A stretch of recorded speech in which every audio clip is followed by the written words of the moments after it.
Студент бола тұра Қытайға 2 апталық жолдаманы мен қалайша тегін ұтып алдым.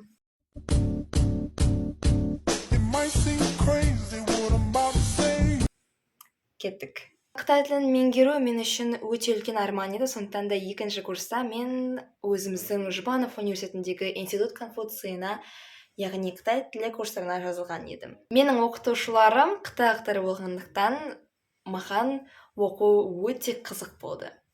Сабақтарымыз аптасына 3 рет 2 сағаттан болатын. Интенсивті тәжірибе арқасында мен Қытай тілін 3 айда меңгеріп шықтым. Осы 3 айдан кейін мен HSK экзамен тапсырдым. HSK дегеніміз ол IELTS секілді, бірақ та Қытай тілінің меңгеру көрсеткішін көрсетеді. Бірінші HSK-дан мен 200-ден 200 балл, ал екінші HSK-дан мен 198 балл алған болатынмын.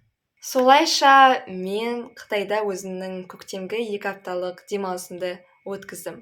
Қытай тілін кім жақсы деңгейге көтергісі келсе, қытайша сөйлеп білгісі келсе, Қытай тілі мен мәдениетіне қызықса, және де Қытайда саяхат жасағысы келетіндерге бұл бағдарлама өте керемет болып табылады.